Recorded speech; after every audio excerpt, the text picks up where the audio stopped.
Hello. सगळ्यांना good morning. माझा आवाज सगळ्यांना ऐकायला येतोय का? चॅटबॉक्सवर रिप्लाय करा.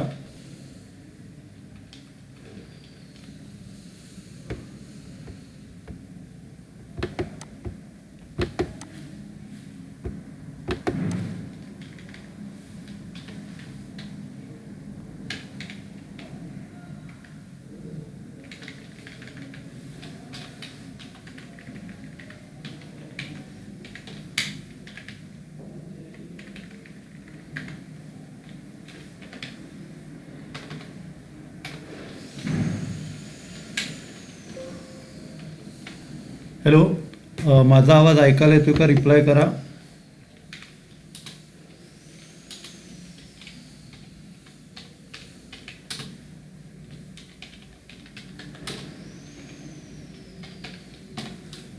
माझा आवाज ऐकायला येतोय का? रिप्लाय करा.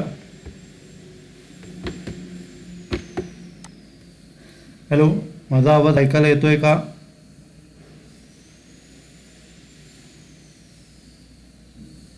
हॅलो. येस. ओके ओके, आपण लेक्चर स्टार्ट करूया. आज आपण नवीन टॉपिक स्टार्ट करतोय, कॉन्ट्रॅक्ट कॉस्टिंग. तर मी स्क्रीन शेअर करतो.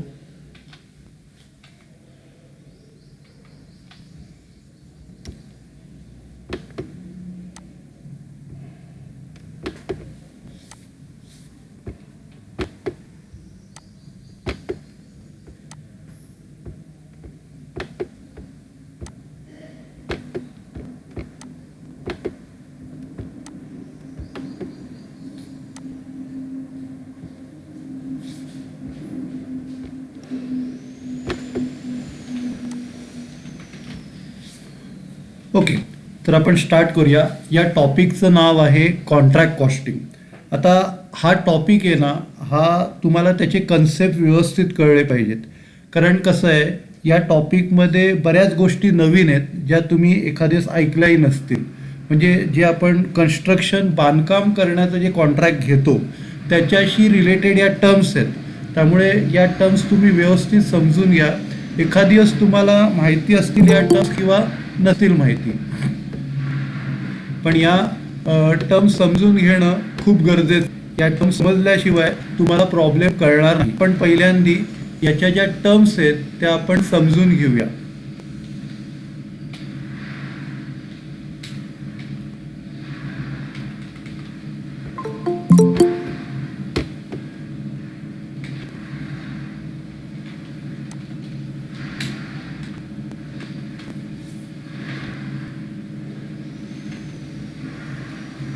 ओके. आणि दुसरी आनंदाची बातमी अशी आहे की आता सगळ्यांचे PPTs मला मिळालेले आहेत. तर आपण लवकरच त्याची कॉन्फरन्स आपण घेणार आहोत. आणि जेव्हा असेल तेव्हा मी अनाऊन्स करीन आणि तुमच्याकडनं प्रॅक्टिस करून घेईन. सगळ्यांनी कॉपरेशन दिल्याबद्दल सगळ्यांचे मनपूर्वक धन्यवाद. ओके. तर आपण स्टार्ट करूया. आजचा जो टॉपिक आहे कॉन्ट्रॅक्ट कॉस्टिंग. आता नीट लक्ष द्या. आता इथे जे कॉन्ट्रॅक्ट आहे, तर कॉन्ट्रॅक्टचा अर्थ काय असतो? कन्स्ट्रक्शन. आपण कुठल्याही प्रकारचं बांधकाम करतो ते याच्यात इन्क्लुडेड आहे. बाकी कॉन्ट्रॅक्ट बऱ्याच प्रकारचे असतात. जसं तुम्ही मागच्या वर्षी SY BComमध्ये कॉन्ट्रॅक्ट ॲक्टमध्ये शिकलं असेल. पण या टॉपिक पुरतं जे काय बांधकाम आपण करतो, ज्याला कन्स्ट्रक्शन आपण म्हणतो, त्याच्या रिलेटेड आपण इकडे बघणार आहोत. आता त्याच्या काही टर्म्स असतात ते आपण बघूया. तर पहिली टर्म आहे कॉन्ट्रॅक्टर आणि कॉन्ट्रॅक्टी. जसं बिल्स ऑफ एक्सचेंजमध्ये ड्रॉवर आणि ड्रॉवी होतं, तसं इकडे पहिलं जे टर्म बघणार आहोत ते आहे कॉन्ट्रॅक्टर आणि कॉन्ट्रॅक्टी.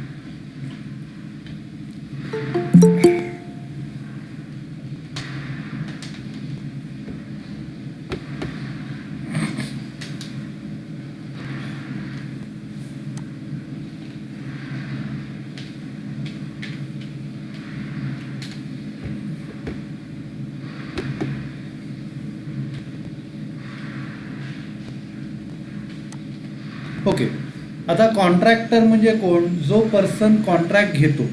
आता मी समजा एखाद्या कॉन्ट्रॅक्टरला जर काम दिलं. आता आपल्याला माहिती आहे की हिरानंदानी एक मोठे बिल्डर आहेत, हिरानंदानी. तर त्यांना मी कॉन्ट्रॅक्ट देतोय बांधकाम करण्याचं. तर ते लोक कॉन्ट्रॅक्टर आहे आणि मी कोण आहे? कॉन्ट्रॅक्टी. जो कॉन्ट्रॅक्ट घेतो तो कॉन्ट्रॅक्टर असतो. जो कॉन्ट्रॅक्ट घेतो तो कोण असतो? कॉन्ट्रॅक्टर असतो. आणि जो कॉन्ट्रॅक्ट देतो तो कॉन्ट्रॅक्टी, म्हणजे मी कॉन्ट्रॅक्ट दिलं तर मी कॉन्ट्रॅक्टी आहे आणि त्यांनी ते कॉन्ट्रॅक्ट घेतलेलं आहे, तर ते लोक कॉन्ट्रॅक्टर. साधारण हे टर्म तुम्हाला माहिती आहे. कॉन्ट्रॅक्टर म्हणजे जो कॉन्ट्रॅक्ट घेतो तो, आणि कॉन्ट्रॅक्टी म्हणजे जो देतो ते.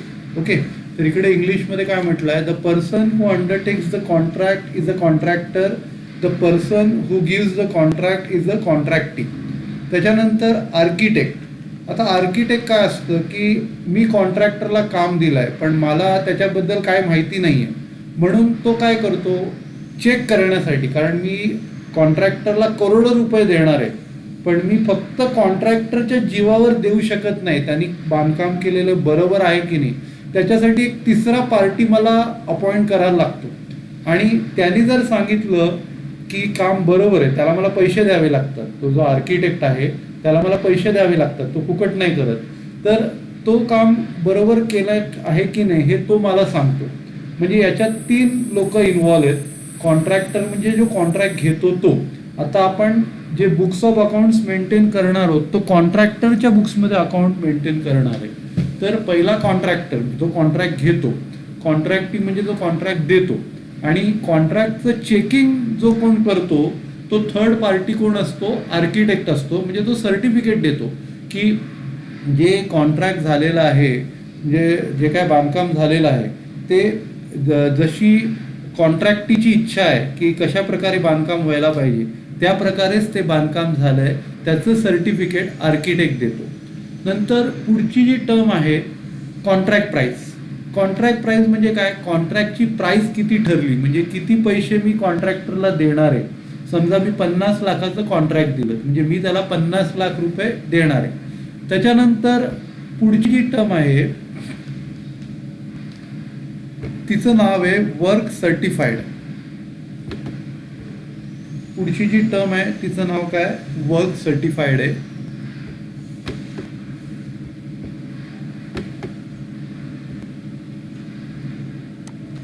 हा,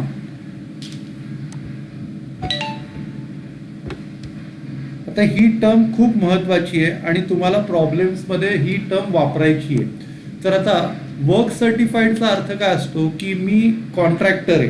समजा मी आता कॉन्ट्रॅक्टर आहे, आता मी काही काम पूर्ण केलं आहे. समजा मला 50 लाखाचं काम मिळालं, 50 लाखापैकी 40 लाखाचं मी पूर्ण केलं. आता आपण दरवर्षी कॉन्ट्रॅक्ट अकाउंट बनवतो, तर पहिल्या वर्षी मी 50 पैकी 40 लाखाचं काम पूर्ण केलं.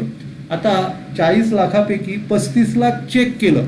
आर्किटेक्टनी पूर्ण 40 लाखाचं काम चेक नाही केलं, त्यांनी फक्त 35 लाखाचं काम चेक केलं. तर जे चेक केलेलं काम असतं त्याला आपण वर्क सर्टिफाईड म्हणतो. आणि जे चेक केलं नाहीये, बनवलंय पण चेक केलं नाही, तर वर्क अनसर्टिफाईड. तर इकडे काय म्हटलंय, the value for which certificate is received is called work certified. म्हणजे ज्या व्हॅल्यूचं सर्टिफिकेट मिळालं आहे तिला आपण म्हणतो वर्क सर्टिफाईड. आणि ज्या व्हॅल्यूचं सर्टिफिकेट आपल्याला मिळालं नाही, ज्या व्हॅल्यूचं सर्टिफिकेट आपल्याला मिळालं नाही तिला आपण म्हणतो वर्क अनसर्टिफाईड.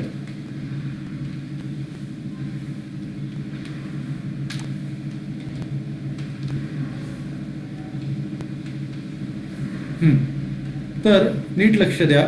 परत एकदा वर्क सर्टिफाईड आणि वर्क अनसर्टिफाईड बद्दल मी तुम्हाला सांगतो. वर्क सर्टिफाईडचा अर्थ काय, आता समजा 50 लाखाचं कॉन्ट्रॅक्ट आहे, 50 लाखापैकी 40 लाखाचं कॉन्ट्रॅक्ट पूर्ण झालं. आता पूर्ण 40 लाखाचं सर्टिफिकेट तुम्हाला आर्किटेक्ट देत नाही, त्याच्यापैकी जेवढं चेक केलं असेल त्याचं सर्टिफिकेट तो तुम्हाला देतो. तर समजा 40 लाखापैकी 35 लाखाचंच काम त्यांनी चेक केलं, तर ती 35 लाख काय झाली, वर्क सर्टिफाईड झाली. आणि ज्याचं चेकिंग झालं नाहीये ती वर्क अनसर्टिफाईड आहे. तर इकडे काय म्हटलंय, the value for which certificate is received is called work certified. The value for which certificate is not received is called work अनसर्टिफाईड.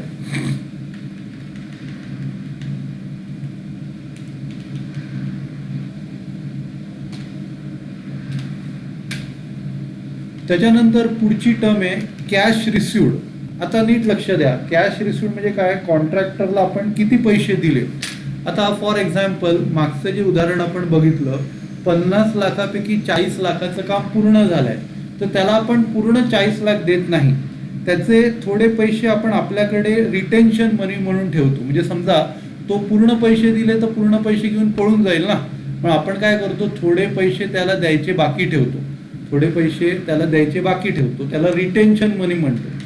म्हणजे जेवढे पैसे दिले ते कॅश रिसिव्ड, म्हणजे 40 लाखापैकी समजा 38 लाख दिले, 50 पैकी 40 लाखाचं काम पूर्ण झालं आणि 40 लाखापैकी 38 लाख दिले, तर ते 38 lakhs काय कॅश रिसिव्ड आहे. आणि जे 2 लाख रुपये आपण दिले नाहीत ते रिटेन्शन मनी आहे. ते काय रिटेन्शन मनी. नंतर प्रत्येक अकाउंटसाठी एक सेपरेट कॉन्ट्रॅक्ट अकाउंट आपण मेंटेन करतो. प्रत्येक कॉन्ट्रॅक्टसाठी सेपरेट अकाउंट मेंटेन केले जाते. नंतर साईट. आता साईटचा अर्थ नीट लक्ष द्या. जिथे बांधकाम चालू आहे त्या जागेला साईट म्हणतो. आणि जिकडे त्या बिल्डरचं ऑफिस असतं किंवा कॉन्ट्रॅक्टरचं जे ऑफिस असतं त्याला स्टोअर्स म्हणतो. आता एखाद्या कॉन्ट्रॅक्टरची जे बांधकाम बऱ्याच ठिकाणी चालू असेल, समजा चिपळूणला चालू असेल, खेडला चालू असेल, दापोलीला चालू असेल, तर त्याला सगळ्यांना साईट म्हणणार. जिथे बांधकाम चालू आहे त्याला आपण काय म्हणतो, साईट म्हणतो. आणि जिकडे त्याचं ऑफिस आहे त्याला स्टोअर्स म्हणतो. बिल्डरच्या ऑफिसला काय म्हणतो, स्टोअर्स. आणि जिकडे त्याचं बांधकाम चालू आहे त्याला आपण काय म्हणतो, साईट म्हणतो. जिथे बांधकाम चालू आहे त्या जागेला आपण काय म्हणतो, साईट. तर इकडे काय म्हटलंय, location at which construction is taking place is called site. म्हणजे ज्या ठिकाणी बांधकाम चालू आहे त्या जागेला आपण साईट म्हणतो. आणि जिकडे कॉन्ट्रॅक्टरचं ऑफिस आहे त्याला आपण स्टोअर्स म्हणतो. नंतर पुढे स्टेज ऑफ कम्प्लिशन. आता स्टेज ऑफ कम्प्लिशन म्हणजे काय, किती % काम पूर्ण झालं. फॉर एक्झाम्पल आपण मगाशी 50 लाखापैकी 40 लाखाचं काम पूर्ण झालं तर ते 80% झालेलं आहे, तर त्याला काय म्हणतो आपण, स्टेज ऑफ कम्प्लिशन. म्हणजे 80% काम पूर्ण झालेलं आहे. किती टक्के काम पूर्ण होतं त्याला आपण काय म्हणतो, स्टेज ऑफ कम्प्लिशन. पर्सेंटेजमध्ये आपण ते एक्सप्रेस करतो. नंतर पुढचा पॉईंट आहे नोशनल प्रॉफिट. आता नीट लक्ष द्या. नोशनल प्रॉफिट म्हणजे काय असतो, आपण इकडे कॉन्ट्रॅक्ट अकाउंट बनवतो. या टॉपिकमध्ये आपण कुठलं अकाउंट बनवतो, कॉन्ट्रॅक्ट अकाउंट बनवतो. आणि त्या कॉन्ट्रॅक्ट अकाउंटमध्ये एक डेबिट साईड असते, क्रेडिट साईड असते. डेबिट साईड आणि क्रेडिट साईड या दोघांमधला जो डिफरन्स असतो तो नोशनल प्रॉफिट. डेबिट साईड आणि क्रेडिट साईड या दोघांमधला जो डिफरन्स आहे त्याला काय म्हणतो आपण, नोशनल प्रॉफिट. त्याच्यानंतर त्या नोशनल प्रॉफिटचे 2 भाग असतात, प्रॉफिट टू बी कन्सिडर्ड आणि reserve. Profit to be consider आणि रिझर्व. आता हे महत्त्वाचं आहे. आता प्रॉफिट टू बी कन्सिडर म्हणजे काय, आता नीट लक्ष द्या की आपण मगाशी डिस्कस केलं की जे कॉन्ट्रॅक्ट आहे ते एका वर्षात पूर्ण होत नाही, त्याला अनेक वर्ष लागतात. मग जेवढा प्रॉफिट असतो तो पण बॅलन्स शीटमध्ये सगळ्याच्या सगळा नसतो घ्यायचा, त्याला एक कॅल्क्युलेशन लागतं. त्याला काय लागतं, कॅल्क्युलेशन लागतं. सोपं आहे ते कॅल्क्युलेशन.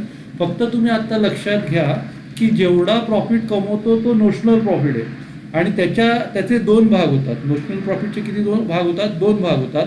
त्याच्यातला पहिला प्रॉफिट टू बी कन्सिडर, म्हणजे किती प्रॉफिट आपण बॅलन्स शीटला ट्रान्सफर करायचा, किती प्रॉफिट बॅलन्स शीटला ट्रान्सफर करायचा त्याला आपण काय म्हणतो, प्रॉफिट टू बी कन्सिडर. आणि उरलेला जो प्रॉफिट असतो नोशनल प्रॉफिट तो रिझर्व आहे. प्रॉफिट टू बी कन्सिडर आणि रिझर्व हे नोशनल प्रॉफिटचे 2 पार्ट आहेत. तर इकडे काय म्हटलं आहे,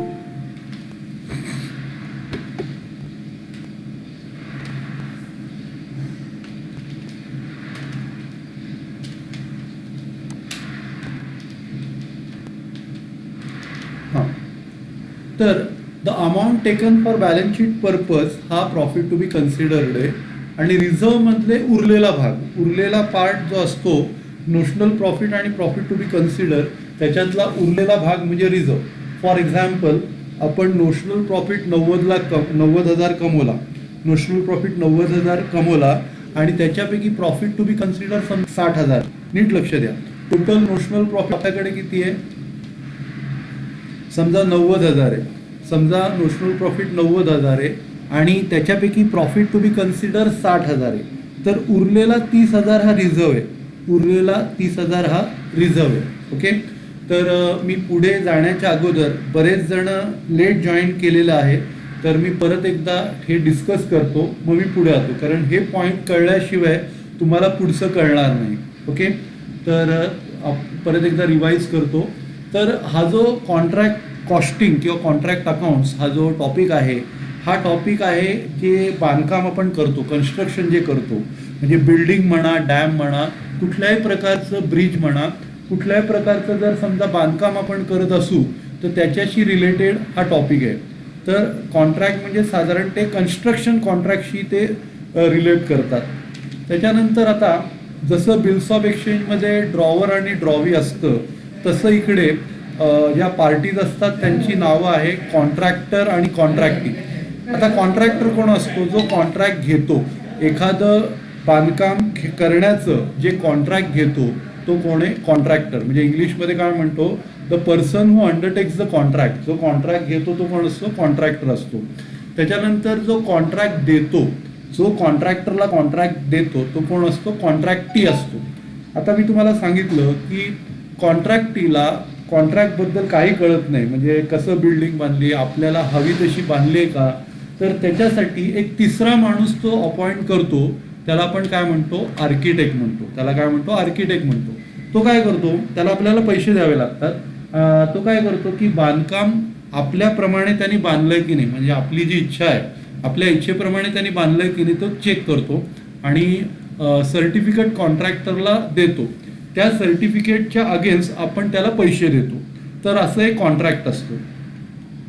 नंतर पुढची जी टर्म आहे तिचं नाव आहे कॉन्ट्रॅक्ट प्राईस. आता कॉन्ट्रॅक्ट प्राईस म्हणजे नेमकं काय? कितीचं कॉन्ट्रॅक्ट आपलं झालेलं आहे किंवा किती पैसे आपण कॉन्ट्रॅक्टरला देणार आहोत, त्याला आपण काय म्हणतो? Contract price. त्याच्यानंतर पुढची जी टर्म आहे तिचं नाव आहे वर्क सर्टिफाईड. आता वर्क सर्टिफाईड म्हणजे काय असतं की किती अमाऊंटचं काम जो आर्किटेक्ट आहे त्यांनी चेक केलेलं आहे. आता समजा 50 लाखाचं कॉन्ट्रॅक्ट आहे, 50 लाखाचं आपलं कॉन्ट्रॅक्ट आहे. समजा त्याच्यापैकी 40 लाखाचं कॉन्ट्रॅक्ट पूर्ण झालं, 50 पैकी 40 लाखाचं कॉन्ट्रॅक्ट काय झालं? पूर्ण झालं. आता जो आर्किटेक्ट आहे तो पूर्ण 40 लाखाचं चेक करणार नाही, म्हणजे त्याचं राहतं, त्याचं जे कॉन्ट्रॅक्ट आहे ते काही चेक करायचं राहतं. तर जेवढं चेक केलं त्याला आपण काय म्हणतो? Work certified. जेवढं चेक केलं त्याला आपण काय म्हणतो? Work certified. आणि जेवढं चेक नाही केलं त्याला वर्क अनसर्टिफाईड आपण म्हणतो. म्हणजे सिम्पल 50 लाखाचं कॉन्ट्रॅक्ट आहे, त्याच्यापैकी 40 लाखाचं पूर्ण झालं, 40 लाखाचं पूर्ण झालं, त्याच्यापैकी 35 लाखाचं चेक केलं, 5 लाखाचं चेक करायचं बाकी आहे. तर जे 35 लाखाचं चेक केलं आहे त्याला आपण काय म्हणतो? Work certified. जे चेक केलं आहे त्याला काय म्हणतो? Work certified. आणि जे चेक नाही केलं त्याला आपण काय म्हणतो? वर्क अनसर्टिफाईड. ठीक आहे. त्याच्यानंतर पुढची जी टर्म आहे तिचं नाव आहे कॅश रिसिव्ड. आता नीट लक्ष द्या, कॅश रिसिव्डचा अर्थ काय असतो की समजा मगाशी आपण वर्क सर्टिफाईड बघितलं 40 लाख. आता आपण पूर्णच्या पूर्ण 40 लाख देणार नाही, कॉन्ट्रॅक्टरला थोडे पैसे कमी देतो. उद्या समजा तो पैसे घेऊन पळून गेला, अर्धवट कॉन्ट्रॅक्ट सोडून जर पैसे ठेवून दिला तर काहीतरी आपण आपल्याकडे रिझर्व पैसे ठेवतो, त्याला आपण काय म्हणतो? रिटेन्शन मनी. म्हणजे जे पैसे आपण आपल्याकडे सेक्युरिटी म्हणून ठेवलेले, की समजा आपण 40 लाखाचं त्याचं वर्क सर्टिफाईड आहे तर पूर्ण 40 लाख देत नाही, त्याला 38 लाखच देतो, 2 लाख रुपये सेक्युरिटी म्हणून ठेवतो. तर जेवढे पैसे त्याला दिले त्याला आपण म्हणतो कॅश रिसिव्ड. जेवढे पैसे आपण त्याला दिले त्याला म्हणतो कॅश रिसिव्ड. आणि जेवढे पैसे आपण स्वतःकडे ठेवले त्याला आपण काय म्हणतो? रिटेन्शन मनी. काय म्हणतो? Retention money. The portion of work certified which is not received by the contractor. जे पैसे कॉन्ट्रॅक्टरला मिळत नाहीत ते रिटेन्शन मनी आहेत, आणि जे पैसे कॉन्ट्रॅक्टरला मिळतात ते काय आहेत? Cash received. त्याच्यानंतर पुढचं जे टर्म आहे सेपरेट कॉन्ट्रॅक्ट अकाउंट. प्रत्येक कॉन्ट्रॅक्टला एक सेपरेट अकाउंट आपल्याला मेंटेन करायला लागतं. पुढचं जे टर्म आहे साईट. आता साईट म्हणजे काय? आता एखादा बिल्डर आहे, त्याची बऱ्याच ठिकाणी बांधकामं चालू असतात, तर जिकडे बांधकामं चालू असतात त्याला आपण साईट म्हणतो. फॉर एक्झाम्पल एका बिल्डरचं बांधकाम चिपळूणला चालू आहे, खेडला चालू आहे, दापोलीला चालू आहे, तर जिकडे बांधकाम चालू आहे त्याला साईट म्हणतो. त्याला काय म्हणतो? साईट. आणि त्याचं जे ऑफिस असेल त्याला स्टोअर्स म्हणतो. Location of contractors office is called stores. त्याच्याची पुढची जी टर्म आहे स्टेज ऑफ कम्प्लिशन, म्हणजे किती पर्सेंटेज बांधकाम पूर्ण झालेलं आहे. तर मगाशी जे एक्झाम्पल आपण घेतलं की 50 लाखाचं कॉन्ट्रॅक्ट आहे, 50 लाखाचं कॉन्ट्रॅक्ट आहे आणि त्याच्यातलं 40 लाखाचं कॉन्ट्रॅक्ट पूर्ण झालं. 50 लाखापैकी 40 लाखाचं कॉन्ट्रॅक्ट आपलं पूर्ण झालं. म्हणजे पर्सेंटेजमध्ये 80% काम पूर्ण झालेलं आहे. पर्सेंटेजमध्ये किती काम पूर्ण झालेलं आहे? 80% काम पूर्ण झालेलं आहे. त्याला आपण काय म्हणतो? Stage of completion. जेवढं काम पूर्ण झालं आहे त्याला काय म्हणतो आपण? Stage of completion. त्याच्यानंतर पुढची जी टर्म आहे तिचं नाव आहे नोशनल प्रॉफिट. आता नोशनल प्रॉफिट म्हणजे काय असतं की आपण या टॉपिकमध्ये कॉन्ट्रॅक्ट अकाउंट बनवतो. काय बनवतो? Contract account. त्याला डेबिट साईड असते आणि क्रेडिट साईड असते. त्या दोघांमधला जो फरक असतो त्याला आपण काय म्हणतो? Notional profit. त्याला आपण काय म्हणतो? Notional profit. त्याच्यानंतर पुढची जी टर्म आहे तिला आपण म्हणतो प्रॉफिट टू बी कन्सिडर. म्हणजे किती प्रॉफिट आपल्याला बॅलन्स शीटला घ्यावा लागतो, किती अमाऊंट आहे प्रॉफिटचा जो आपल्याला बॅलन्स शीटला घ्यावा लागतो. The amount taken for balance sheet purpose. जो प्रॉफिट आपण बॅलन्स शीटला घेतो त्याला आपण काय म्हणतो? Profit to be consider. त्याच्यानंतर पुढची जी टर्म आहे रिझर्व. रिझर्व म्हणजे काय? आपला उरलेला प्रॉफिट. म्हणजे नोशनल प्रॉफिटमधला काही अमाऊंट तुम्ही प्रॉफिट बॅलन्स शीटला कन्सिडर केली, काही अमाऊंट काय केलं? बॅलन्स शीटला कन्सिडर केली आणि उरलेली अमाऊंट रिझर्व. उरलेली अमाऊंट काय? रिझर्व. फॉर एक्झाम्पल तुमचा नोशनल प्रॉफिट 90,000 आहे. तुमचा नोशनल प्रॉफिट किती आहे? 90,000. त्याच्यापैकी प्रॉफिट टू बी कन्सिडर जो आहे तो समजा 60,000 आला. प्रॉफिट टू बी कन्सिडर किती आला? 60,000 आला. म्हणजे उरलेला जो प्रॉफिट आहे तो तुमचा रिझर्व आहे. उरलेला प्रॉफिट तुमचा काय? रिझर्व. ओके, आता नीट लक्ष द्या. आता पुढचं हे टेबल तुम्हाला दिसतंय हे मी थोडं फुल स्क्रीन करतो, मला लक्षात येईल. खूप महत्त्वाचं टेबल आहे, सगळ्यांनी लिहून घ्यायचं आहे. सगळ्यांनी हे टेबल लिहून घ्यायचं आहे. हे टेबल खूप महत्त्वाचं आहे. आणि बाकीच्या वरच्या नोट्स आणि त्याच्या खालच्या नोट्स त्या पण तुम्हाला जेव्हा मी व्हिडिओ रेकॉर्डिंग पाठवीन तेव्हा म्यूट करून तुम्हाला लिहायचं आहे आणि मला पर्सनलवरती तुम्हाला ते लिहिलेलं त्याचे फोटो मला पाठवायचे. ओके, तर आता नीट लक्ष द्या. आता हे जे टेबल आहे हे खूप इम्पॉर्टंट आहे. तर इथे आता जे कॉलम्स केलेले आहेत स्टेज ऑफ कम्प्लिशन आणि प्रॉफिट टू बी कन्सिडर, हे नीट तुम्ही लक्ष द्या. आता स्टेज ऑफ कम्प्लिशन म्हणजे मी तुम्हाला सांगितलं की किती पर्सेंटेज आपलं कॉन्ट्रॅक्ट पूर्ण झालेलं आहे. किती पर्सेंटेज आपलं कॉन्ट्रॅक्ट पूर्ण झालेलं आहे.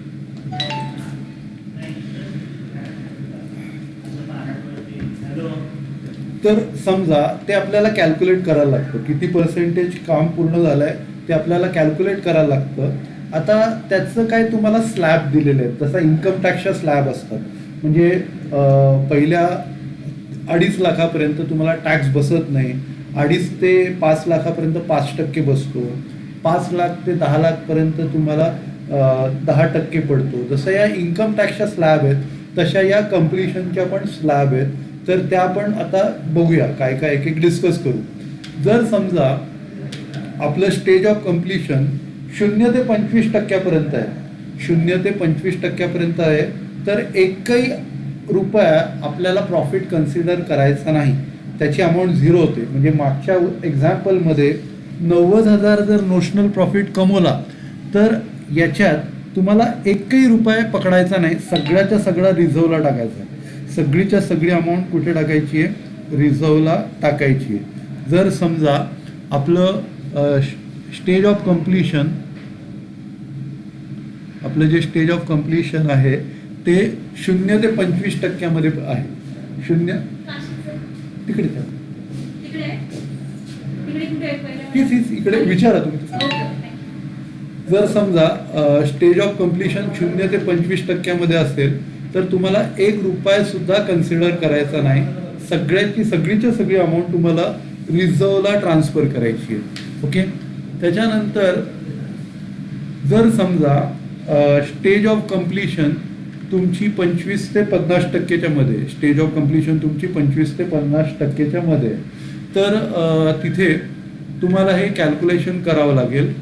1/3 पहिला 1/3 घ्यायचा, त्याच्यानंतर त्याला मल्टिप्लाय करायचं नोशनल प्रॉफिटनी. 1/3नी काय करायचं? नोशनल प्रॉफिटला मल्टिप्लाय करायचं. नंतर जेवढं कॅश रिसिव्ड आहे, मग अशी मी तुम्हाला कॅश रिसिव्ड बद्दल सांगितलं की 40 लाखापैकी 38 लाख आपल्याला कॅश रिसिव्ड आहे.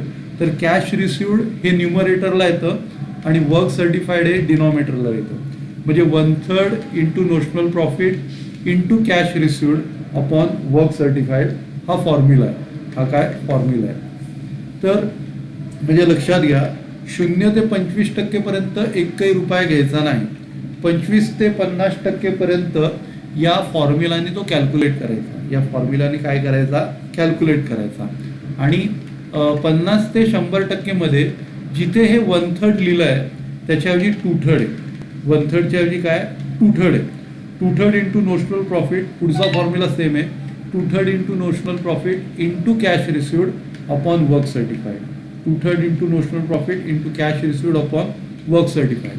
आणि पूर्ण जर समजा 100% 100%चं काम पूर्ण झालं तर पूर्ण अमाऊंट आपल्याला प्रॉफिट म्हणून कन्सिडर, म्हणजे उलट आहे. जर 0 ते 25 असेल तर नील होतं आणि 100% झालं तर पूर्ण प्रॉफिट तुम्हाला प्रॉफिट म्हणून दाखवायला लागतो. म्हणजे रिझर्व काहीच येणार नाही. त्याच्यात रिझर्व काय येणार नाही. पहिल्या याच्यात प्रॉफिट काय येणार नव्हता, आता या शेवटच्या याच्यात रिझर्व काय येणार नाही. म्हणजे एकदम अपोजिट आहे. तर हे एक टेबल तुम्ही नंतर ड्रॉ करा. त्याच्यानंतर आता मटेरियलच्या वेगवेगळ्या ॲडजस्टमेंट असतात. तर मटेरियलच्या काय ॲडजस्टमेंट आहेत त्या आपण एक्झॅक्टली बघूया.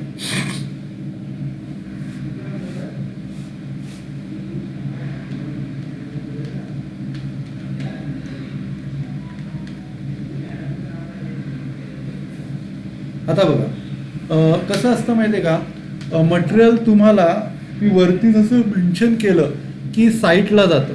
मटेरियल कुठे जातं, साईटला जातं. साईटवरती आपलं बांधकाम चालू असतं. तर आपण आयदर डायरेक्ट सप्लायरकडनं मटेरियल घेऊन तिकडे पाठवू शकतो किंवा आपल्या स्टोर्समध्ये, आपल्या ऑफिसमध्ये जे काय मटेरियल पडलं असेल ते मटेरियल डायरेक्टली आपण साईटमध्ये पोचवू शकतो. तर त्याचे 2 प्रकार होतात. Material from stores.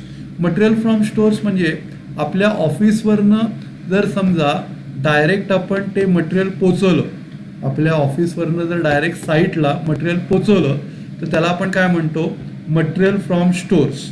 Material from stores. आणि डायरेक्टली सप्लायरकडनं विकत घेऊन आपण पोचवलं तर त्याला आपण काय म्हणतो, मटेरियल फ्रॉम सप्लायर. तर मटेरियल फ्रॉम स्टोर्स आणि मटेरियल फ्रॉम सप्लायर म्हणजे पहिलं ऑफिसवरनं डायरेक्ट आपण पोचवलं त्याला आपण काय म्हणतो, मटेरियल फ्रॉम स्टोर्स. आणि जर समजा सप्लायरकडनं डायरेक्ट त्याला मिळालं तर मटेरियल फ्रॉम सप्लायर. आता दोन्ही पण खर्च आहेत, त्याच्यामुळे ते दोन्हीही कुठलाही आयटम जरी आला तर तो दोघांपैकी तो डेबिट साईडलाच येणार. Okay, material from supplier. त्याच्यानंतर मटेरियल रिटर्न टू स्टोअर किंवा मटेरियल रिटर्न टू सप्लायर. कधी कधी आपल्या बांधकामासाठी ते मटेरियल आपल्याला योग्य ठरत नाही, ते आपण त्यांना परत करतो. म्हणजे जर समजा स्टोर्सकडनं जर विकत घेतलं असेल तर स्टोर्सला परत करणार. सप्लायरकडनं विकत घेतलं असेल तर सप्लायरला ते परत करणार. तर इकडे हे दोन्ही जर समजा परत केलं, कुठल्याही प्रकारचं रिटर्न आहे, मटेरियल रिटर्न टू स्टोर्स किंवा मटेरियल रिटर्न टू सप्लायर्स, हे क्रेडिटला येणार. कारण मटेरियल आलं ते डेबिटला येतं, मटेरियल जाताना ते कुठे येणार, क्रेडिटला येणार. ओके. त्याच्यानंतर material loss by theft, fire किंवा थेफ्ट म्हणजे मटेरियलचं नुकसान झालं आयदर आगीमुळे किंवा चोरीला गेलं तर ते ट्रेडिंग अकाउंटमध्ये आपण कसं क्रेडिटला घेतो तसं हे पण हे क्रेडिटला घेतो. मटेरियल लॉस बाय फायर किंवा थेफ्ट हे कुठे घेतो आपण, क्रेडिटला घेतो. नंतर मटेरियल सोल्ड. आता इकडे 11वीला डेप्रिसिएशनचा जो टॉपिक केला होता त्याच्याप्रमाणे आपलं पोस्टिंग असतं. तर मटेरियल जर सोल्ड केलं तर क्रेडिटला येतं, मटेरियल सोल्ड केलं तर क्रेडिटला येतं. आणि त्याच्यावरती जर प्रॉफिट कमवला तर तो डेबिटला येईल. मटेरियल सोल्ड कुठे येतं, क्रेडिटला येतं. आणि त्याच्यावरती जो प्रॉफिट कमवतो तो डेबिटला येतो. आणि लॉस जो होतो तो क्रेडिटला येतो. म्हणजे डेप्रिसिएशन टॉपिकमध्ये आपण ॲसेट अकाउंट किंवा मशिनरी अकाउंट जसं बनवायचो त्या प्रकारे पोस्टिंग आहे. म्हणजे सेलची एंट्री क्रेडिटला यायची, परचेसची एंट्री डेबिटला यायची, सेल्सची एंट्री क्रेडिटला यायची. तसंच इकडे मटेरियल सोल्डची एंट्री क्रेडिटला येते. मटेरियल सोल्डची एंट्री कुठे येते, क्रेडिटला येते. आणि त्याच्यावरनं जो प्रॉफिट कमवतो तो डेबिटला येतो. लॉस जो होतो तो कुठे येतो, क्रेडिटला येतो. त्याच्यानंतर पुढचं जे टर्म आहे त्याला आपण म्हणतो मटेरियल ॲट साईट. म्हणजे किती मटेरियल आपलं साईटवर शिल्लक आहे, किती मटेरियल आपल्या साईटवर शिल्लक आहे at the end of the year. Material at site at the end of the year is called material at site. Okay, तर हे टर्म्स तुम्हाला प्रॉब्लेम सॉल्व करताना वापरावे लागतात. परत एकदा मी रिव्हिजन करतो त्यांची. तर पहिलं जे टर्म आहे की जसं मी तुम्हाला सांगितलं की जे मटेरियल आहे ते मटेरियल तुम्हाला दोन प्रकारे मिळतं. एक तर डायरेक्ट स्टोर्सवरनं म्हणजे बिल्डरच्या ऑफिसवरनं डायरेक्टली तुमच्याकडे जमा केलं जातं किंवा सप्लायरकडनं डायरेक्ट तुमच्याकडे जमा होतं.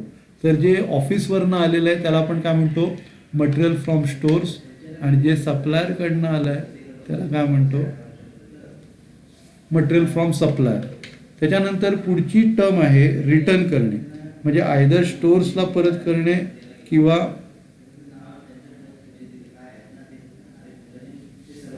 तर आपण आयदर स्टोर्सला परत करणार किंवा सप्लायरला परत करणार. स्टोर्सला परत केलं तर काय म्हणणार, material return to stores, material return to stores.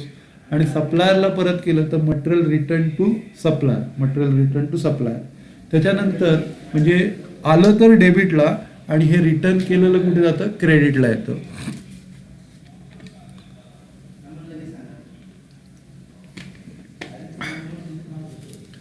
नंतर मटेरियल लॉस बाय फायर किंवा थेफ्ट. आता मटेरियल लॉस बाय फायर किंवा थेफ्ट जे आहे हे ट्रेडिंग अकाउंटसारखं क्रेडिटला जातं. कुठे जातं, क्रेडिटला जातं. त्याच्यानंतर मटेरियल सोल्ड. आता हे मटेरियल सोल्ड आपण 11वीला जो डेप्रिसिएशन टॉपिक केला त्याच्यासारखं आहे की त्याच्यात आपण ॲसेट सेल केलं तर क्रेडिटला दाखवायचो. इथे पण मटेरियल जर सोल्ड केलं तर ते क्रेडिटला दाखवलं जातं. नंतर profit on sale of material, material विकून आपल्याला प्रॉफिट झाला तर तो प्रॉफिट आपण डेबिटला दाखवतो. Loss on sale of material, जर समजा लॉस झाला तर तो आपण क्रेडिटला दाखवतो. असं आपण मागच्या वर्षी फायनान्शियल अकाउंटिंगमध्ये इन्व्हेस्टमेंट अकाउंटमध्ये पण असंच केलं होतं की जर समजा इन्व्हेस्टमेंट विकले तर ते क्रेडिट साईडला दाखवायचे, त्याच्यावरती प्रॉफिट झालं तर डेबिट साईडला दाखवायचं, लॉस झालं तर आपण क्रेडिट साईडला दाखवायचं. तो सेम कॉन्सेप्ट इकडे पण वापरला जातो. त्याच्यानंतर मटेरियल ॲट द साईट, म्हणजे जेव्हा वर्ष संपल्यानंतर आपल्याकडे किती मटेरियल शिल्लक आहे, किती मटेरियल साईटवर शिल्लक आहे त्याला आपण काय म्हणतो, material at site at the end of the year. म्हणजे वर्षाच्या शेवटी किती मटेरियल शिल्लक आहे त्याला आपण काय म्हणतो, मटेरियल ॲट साईट.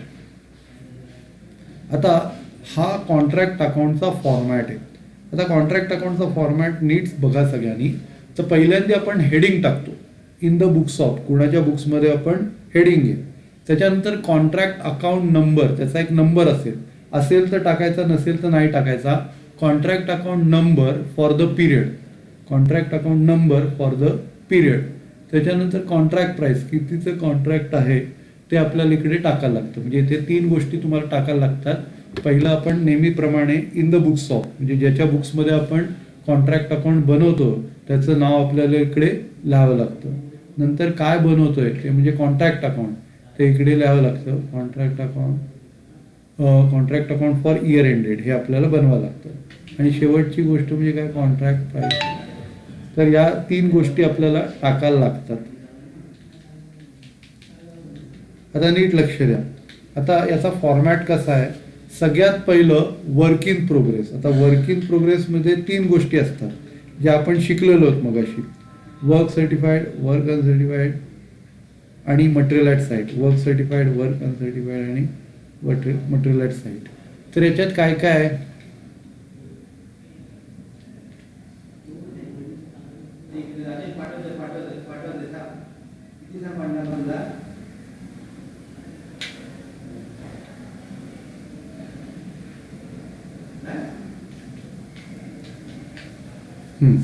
तर हे जे वर्क इन प्रोग्रेस आहेत याच्यात तुम्हाला 3 गोष्टी दिसतात. एक वर्क सर्टिफाईड, वर्क अनसर्टिफाईड आणि हे मटेरियल ॲट साईट. त्याच्यानंतर जे कॉन्ट्रॅक्टला यावर्षी जो खर्च आलेला आहे तो आपण लिहितो. मगाशी आपण जे डिस्कस केलं, material from stores, material from supplier हे डेबिटला आलं. मटेरियल फ्रॉम स्टोर्स आणि मटेरियल फ्रॉम सप्लायर कुठे आलं, डेबिटला आलं. आणि रिटर्न केलेलं जे आहे मटेरियल रिटर्न टू स्टोर्स किंवा मटेरियल रिटर्न टू सप्लायर्स हे कुठे आलं, क्रेडिटला आलं. त्याच्यानंतर जो प्रॉफिट कमवला आहे मटेरियल विकून तो डेबिटला आलाय, लॉस जो झालाय तो क्रेडिटला आलाय, लॉस जो झालाय तो पुढे आलाय क्रेडिटला आलाय. त्यानंतर मटेरियल लॉस बाय फायर किंवा थेफ्ट, म्हणजे मगाशी मी तुम्हाला डिस्कस केलं होतं ते 11वीच्या ट्रेडिंग प्रमाणे ट्रेडिंगच्या क्रेडिटला येतं, म्हणून हे पण कुठे येतं क्रेडिटला येतं.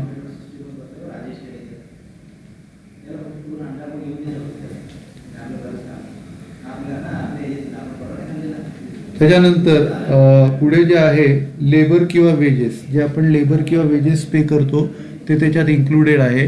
नंतर direct expenses, indirect expenses, depreciation, या सगळ्या गोष्टी इथे इन्क्लूड असतात. नंतर क्रेडिट साईडला मटेरियल सोल्ड केल्यावरती जो प्रॉफिट झाला तर डेबिटला येईल, लॉस झाला तर क्रेडिटला येईल.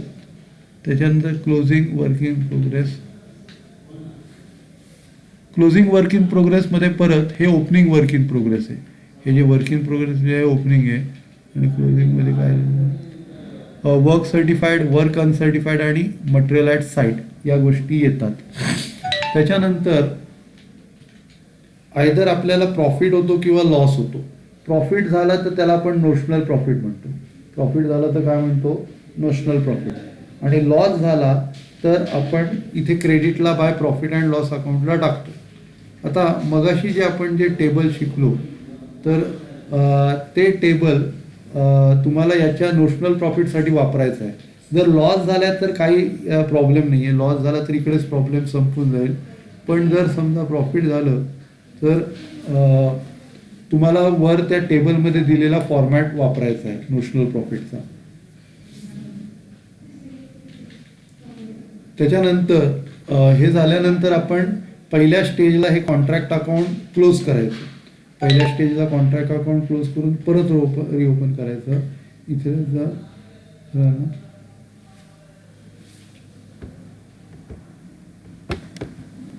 तर हा जो नोशनल प्रॉफिट कमवलेला आहे हा आपण आगल्या पिरियडला कॅरी फॉरवर्ड करायचा.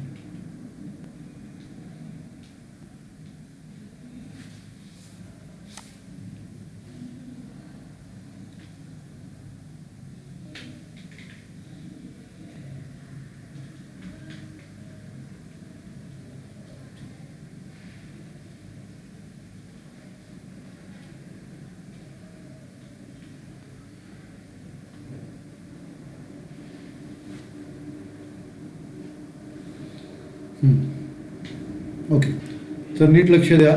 लॉस असेल तर तो आपण प्रॉफिट अँड लॉस अकाउंटला टाकतो, आणि प्रॉफिट झाला तर त्याला नाव देतो नोशनल प्रॉफिट. ओके, आता हा नोशनल प्रॉफिट इकडे आपण काय केलं, पहिलं अकाउंट इथे क्लोज केलेलं आहे आणि परत इकडे खाली by notional profit carried down हे लिहिलेलं आहे. Notional profit brought down, sorry, हा कॅरीड डाऊन केला आणि परत इकडे आल्यावर हा ब्रॉट डाऊन केला. नंतर एक फॉर्म्युला आहे, सॉरी, आपण जे 2/3 1/3 मगाशी जे केलं त्याच्याप्रमाणे हे दोन भाग करायचे. म्हणजे समजा हा 90,000 आला, 90 पैकी 60 इकडे आला तर उरलेला 30 इकडे. हे असं ही तुमची जबाबदारी असते कॅल्क्युलेशन करण्याची. ठीक आहे, तर आपण इकडे लेक्चर संपूया. सगळ्यांना थँक्यू. पुढच्या लेक्चरला सगळं बघून या आणि आपण याचे प्रॉब्लेम्स घेणार आहोत. ठीक आहे, तर आजचं लेक्चर संपूया. सगळ्यांना थँक्यू.